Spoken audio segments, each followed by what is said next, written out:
बिस्मिल्लाहिर्रहमानिर्रहीम।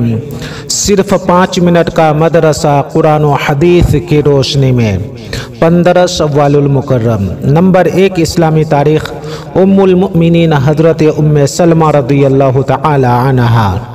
उम्मुल मुमिनीन हज़रत उम्मे सलमा रज़ियल्लाहु तआला अन्हा पहले अबू सलमा बिन अब्दुल असद के निकाह में थीं। उनके इंतकाल के बाद हुज़ूर सल्लल्लाहु अलैहि वसल्लम ने निकाह फरमाया। वह अक्लमंद और बुलंद अखलाक व किरदार वाली खातून थीं, जाहिदाना ज़िंदगी गुजारती और राह खुदा में बड़ी फयाजी से खर्च किया करती थीं। लोगों को नेकी करने का हुक्म करती और बुराई से रोकती। उन्हें हदीस सुनने का बहुत शौक़ था। हदीस में हज़रत आयशा रज़ियल्लाहु तआला अन्हा के बाद कोई उनके मुकाबिल न था। फ़क़ीही मालूमात, ज़हानत और दानिशमंदी में बुलंद मकाम रखती थीं। बड़े बड़े सहाबा और ताबईन उनसे मसाइल की तहक़ीक़ किया करते थे।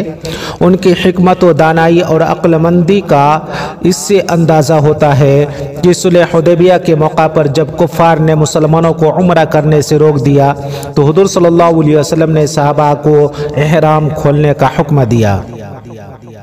सहाबा किराम रिज़वानुल्लाहि अलैहिम अजमईन की दीन गैरत ने उम्रा किए बगैर इहराम खोलना गवारा न किया।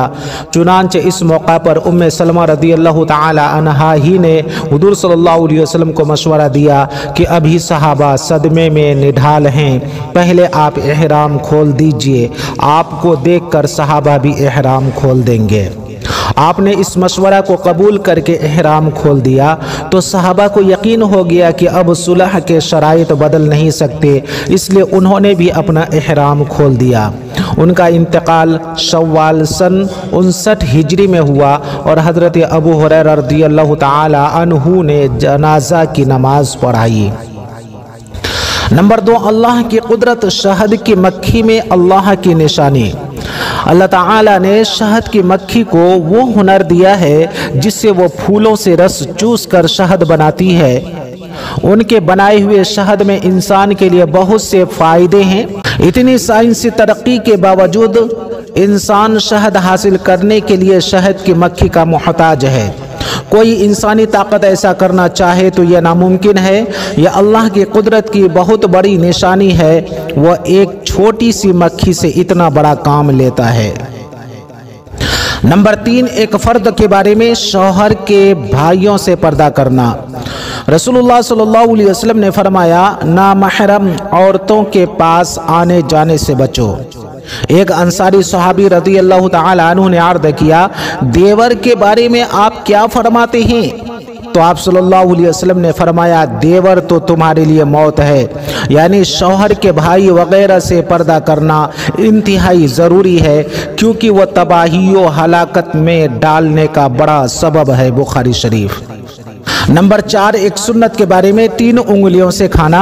हज़रत कअब बिन मालिक रज़ियल्लाहु तआला अन्हु फरमाते हैं, रसूलुल्लाह सल्लल्लाहु अलैहि वसल्लम 3 उंगलियों से खाते थे और जब खाने से फारिग हो जाते तो उंगलियां चाट लेते थे। मुस्लिम शरीफ।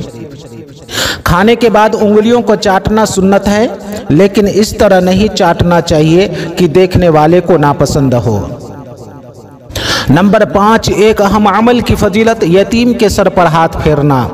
रसूलुल्लाह सल्लल्लाहु अलैहि वसल्लम ने फरमाया, जब कोई शख्स यतीम के सर पर हाथ फेरता है तो अल्लाह ताला हर बाल के बदले में एक नेकी अता फरमाता है। मुस्नद अहमद। नंबर 6 एक गुनाह के बारे में तकब्बुर की सज़ा।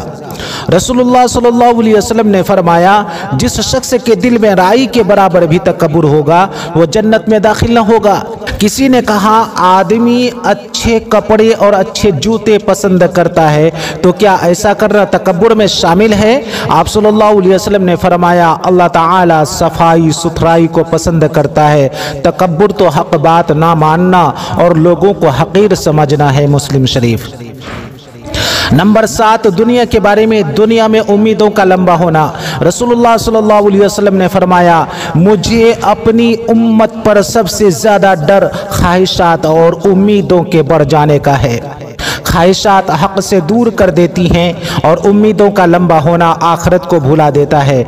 ये दुनिया भी चल रही है और हर दिन दूर होती चली जा रही है, और आखिरत भी चल रही है और हर दिन करीब होती जा रही है। यानी हर वक्त ज़िंदगी कम होती जा रही है और मौत करीब आती जा रही है। इसलिए आखिरत की तैयारी में लगे रहना चाहिए। कंजुल उम्माल। नंबर 8, आखिरत के बारे में नेक अमल करने वालों का इनाम। कुरान में अल्लाह ताला फरमाता है, जो लोग ईमान लाए और नेक अमल करते रहे वो जन्नत के बागों में दाखिल होंगे। वो जिस चीज़ को चाहेंगे उनके रब के पास वो उनको मिलेगी। उनकी हर ख्वाहिश का पूरा होना भी बड़ा फजल व इनाम है। सूरह शूरा। नंबर 9, तिब्ब नबवी से इलाज, जू पड़ने का इलाज। एक रिवायत में है कि दो सहाबा ने रसूलुल्लाह सल्लल्लाहु अलैहि वसल्लम से एक गज़वा के मौका पर कपड़ों में जू पड़ जाने की शिकायत की, तो रसूलुल्लाह सल्लल्लाहु अलैहि वसल्लम ने उन दोनों को रेशमी कमीज पहनने की इजाज़त दे दी। बुखारी शरीफ। जू पड़ना एक मर्द है जिसका इलाज आप सल्लल्लाहु अलैहि वसल्लम ने इस मौका पर रेशमी लिबास तजवीज़ फरमाया। ये लिबास अगरचे आम हालात में मर्दों के लिए जायज़ नहीं है, लेकिन माहिर हकीम या डॉक्टर अगर ज़रूरत की वजह से तजवीज़ करे तो गुंजाइश है। नंबर 10, कुरान की नसीहत। कुरान में अल्लाह ताला फरमाता है, ये बताए हुए अहकाम ही मेरा सीधा रास्ता है, तुम उसी पर चलो और दूसरे गलत रास्तों पर मत चलो, वरना वह रास्ते तुमको राह खुदा से हटा देंगे। अल्लाह ताला इस बात का तुमको ताकीद के साथ हुक्म देता है ताकि तुम टेढ़े रास्ता से बच सको। सूरह अनआम।